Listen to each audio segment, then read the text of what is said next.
Minsan, may mga bagay na akala natin parusa. Pero kung titingnan mo ng mas malalim, iyon pala ay proteksyon. May mga pagkakataon sa buhay na parang sinara ng Diyos ang isang pintuan. At ang unang tanong natin, Lord, bakit? Pero papaano kung ang sagot hindi mo inaasahan? Papaano kung ang pag-alis ay hindi rejection, kundi rescue? Ngayong oras na to, gusto ko po kayong dalhin sa isang eksena. Isang eksena na tahimik pero napakalalim. Isang salita mula sa Diyos na may kasamang misteryo. Genesis chapter 3 verse 22. At sinabi ng Panginoong Diyos, narito ang tao ay naging parang isa sa atin na nakakaalam ng mabuti at masama. Sandali lang, napansin nyo ba yon? Parang isa sa atin. Sino ang atin? Sino ang kausap ng Diyos? Parang may kausap ang Diyos. Hindi siya nagsasalita mag-isa. Parang isa sa atin. Hindi niya sinabing parang ako. Sinabi niya parang isa sa atin. Dito natin makikita ang isang lihim ng langit na ang Diyos ay hindi nag-iisa. Ito ay isang sulyap sa Trinity, Ama,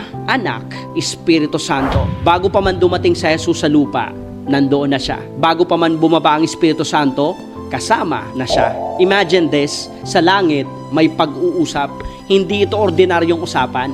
Ito ay usapan ng Diyos tungkol sa tao. Parang ganito, ang tao naging parang isa sa atin. Nakakaalam na siya ng mabuti at masama. Hindi ito simpleng statement. Ito ay may halong lungkot, may halong awa at may halong urgency. Ang malaking tanong, bakit sila pinaalis? Karaniwan, ang iniisip natin, pinalaya sila kasi nagkasala sila. Tama. Pero hindi iyon ang buong kwento. Basahin natin ang kasunod. Baka siya'y umabot ng kanyang kamay at pumitas din ng bunga ng punong kahoy ng buhay at kumain at mabuhay magpakailanman. Eto na.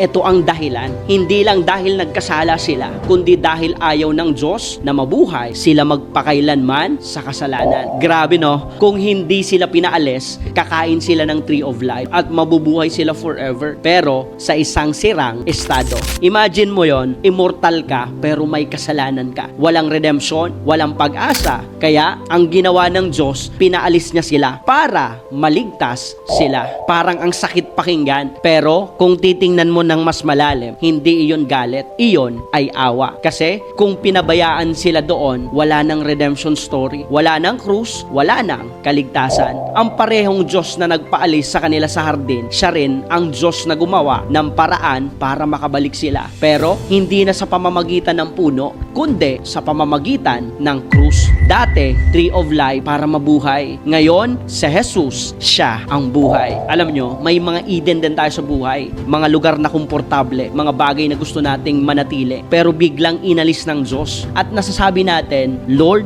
bakit mo ko pinalabas dito? Bakit nawala ito? Bakit hindi nag-work? Pero papaano kung hindi ka pinalayas, kundi iniligtas ka? Papaano kung nanatili ka doon, mas lalo kang nasira? Isipin mo ang isang bata na may hawak na kutsilyo. Masaya siya, naglalaro, pero alam ng ama, delikado iyon. Kaya, kinuha ng ama ang kutsilyo at ang bata umiyak kasi akala niya inagawan siya. Pero sa totoo lang, iniligtas siya. Ganoon din ang Diyos. May mga bagay na inalis siya hindi para saktan ka, kundi para hindi ka mapahamak. Ang Genesis chapter 3 verse 22, hindi lang kwento ng kasalanan. Ito ay kwento ng awa ng Diyos na nakatago sa desisyon niya. Oo, pinaalis sila, pero hindi sila pinabayaan. Oo, isinara ang Eden, pero binuksan ang daan ng kaligtasan. At hanggang ngayon, ganoon pa rin ang Diyos. Kapag may isinara siya, hindi ibig sabihin wala ng pag-asa. Minsan, yun ang simula ng mas malalim na plano niya para sa'yo. At tandaan natin, ang Diyos na nagpaalis sa'yo sa maling lugar, siya rin ang Diyos na magdadala sa'yo sa tamang destinasyon.